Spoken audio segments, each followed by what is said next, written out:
Good afternoon, everybody. Welcome to Mystics Outlook. Joined by Raymond Lyons and Wilson Tarpe Jr. The Mystics Camp Day game, tradition like no other. Ray, just how loud was it as the Mystics held off the Liberty 78-69? Yeah, man. They got the win after a slow start. The Liberty jumped out to a 12-0 lead. So it was looking bleak early, but Ariel Atkins, she finally cracked the glass on the rim, and it got one to fall. And soon after that, things started kind of getting going. They were able to close the gap into the first quarter, trailing 2016, and pretty much after that, it was all Mystics. There was some ebbs and flows of the game. A lot of turnovers, some sloppy play here and there. But the Mystics, they were able to minimize their mistakes. More than Liberty were. What got the Mystics back in the game really was they were able to start causing a lot of live ball turnovers, which led to transition, and of course that led to easy baskets. So that kind of held them down through that rough period until they were able to kind of get into the half court and get things going. The Liberty early on, their 3-point shooting was, it was kind of overbearing really for the Mystics. That's what helped them get out to that big lead. But eventually the Mystics, but they've been hanging their head on defense the entire season, and that's what gave them the opportunity to kind of seize control of this game.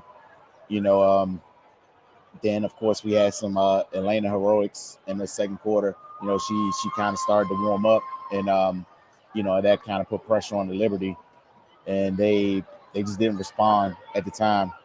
So the Mystics they built a double-digit lead, and from that point on, it's just the Liberty trying to fight back. But overall for the Mystics, man, these types of games are common for them. But when you look at the talent on this team, like going into the season, they were expected to be championship contenders. I mean, they're still in fifth place. They're going to make the playoffs, but like I don't think the projection was going to be, Elena to the rescue every single time.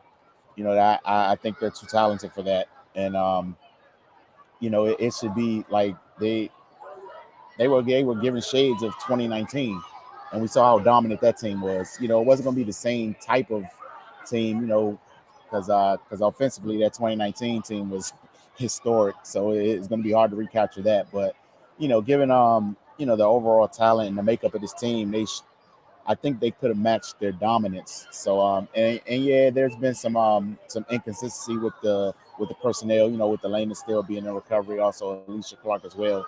But yeah, I think down the back stretch of the season, we're kind of going to see them round into the form, and kind of give the output that everybody expected.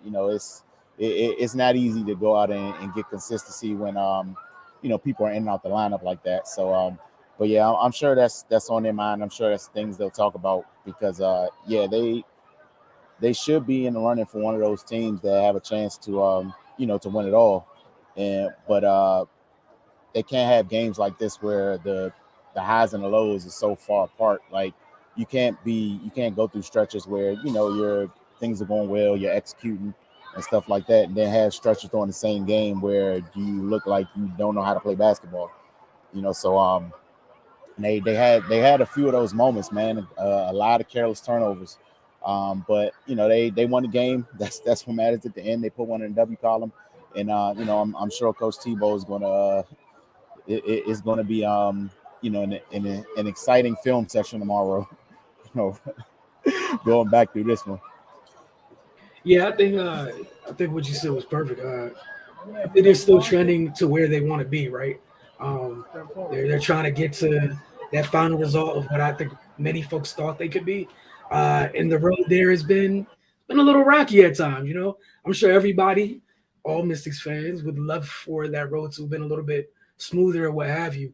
That said, one of the things I was encouraged by this game was the response after the slow start. Because they went down 12-0 and then bounced back, and it started with defense. And like you said, Ariel hit a couple tough shots to just put something to get them on the board to begin with. And I thought the job she did defensively, Tosh did defensively, Shatori, their perimeter defenders were great in this game. I also thought as a whole, once they settled in on that end of the floor, everything else took care of itself. And like you said, that's one of the differences with that 2019 team was they had enough offense to spare to where their laws were exciting. Like their laws were just like, oh, instead of going on a 15-0 run, it might be an 8-0 run. That was their law. Like that was bad for them. That was those were the you talk about the ebbs and flows, the peaks and valleys versus this group where they're still trying to find it. But defensively is what I was encouraged by. I love the fact that during the third quarter when New York made it clear that Elena wasn't going to be the one to continue beating them. Ariel got going. Maisha got going. We saw them rely on their depth a little bit more because, the last time I think we talked, it was talking about how consistent Shatori has been off the bench. It was good to see Maisha get going. Obviously, I'm sure she felt she probably could have shot the ball better. But once New York went out their way to take Elena off the board, per se, in the third quarter, other folks made them pay. Once Ariel got going, then it was like, can't really afford to still send two at Elena if Ariel's getting going. And, we saw them figure things out. But, man, those moments where the what are we doing? Is this basketball moments? They are increasingly are so maddening when watching them because it's just like, what are y'all doing? You were just fine. You just went on an 8-0 run. It's a 12-2 run. And then you put the other team back, you help them get back on their feet to to an extent. Anything else you want to add? You want to get to player of the game? Now we can go ahead and go to play of the game. It's obviously Elena. Yeah, man, it got to a point where she made it. She was like, yeah, I'm going to be the one to put y'all lights out. And then enforce the Liberty to kind of abandon everything else they're doing to frantically have to stop her.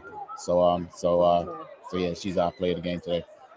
Yeah, I went with the duo of her and Ariel. I thought they did a great job. I thought they did a great job on the offensive end because obviously when New York went that third quarter when I think Elena went scoreless, you saw Ariel step up. You saw Ariel was the one to get the couple initial points going in the first quarter when they were going through it. So credit to both of them. I don't think they get this win without either one of them, obviously. And it was fun to watch little moments. We're seeing Ariel grow to where she's almost picking her spots to when the team really needs it. And we saw both of them do that down the stretch. Shout out to you to working through the adversity at the moment. You know what I'm saying? But X Factor. Oh man. It's going back and forth between Ariel and Maisha, man. I'm going to give it to Ariel. Because she kind of got them started on the offensive end tonight, and she was there late as well. So she without those two stretches from her, this game is probably a lot different. Because they couldn't throw a rock in the ocean to get the game started.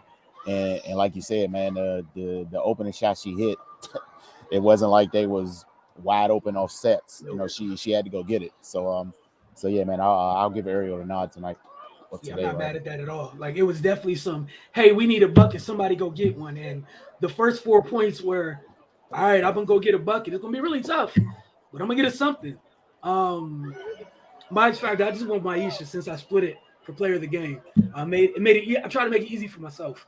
I thought she did a good job making the Liberty pay for what they were trying to do defensively at times to corral Elena, to corral Ariel at times. We saw them with some of the bigs, Maisha's technically a big, but if you're going to close out to her and you have limited foot speed, she did the right thing in putting the ball on the floor and attacking. We saw at times she missed a couple of threes. I like the fact that, something, I don't know, somebody said something or what have you. As the game went on, it was, hey, I'm going to put this thing on the floor. I'm lowering my shoulder, and I'm going to the basket. And it paid off. The 13 points were definitely needed in a back-and-forth game like this, like you said. again, the most important thing is that Washington got this win as they continue to try to keep the ship steady and see if they can move up in the standings by the time the regular season comes to a close. We'll see what ends up happening. That said, for Raymond and myself, y'all have a great day. We'll see y'all very soon here on Mystics Outlook.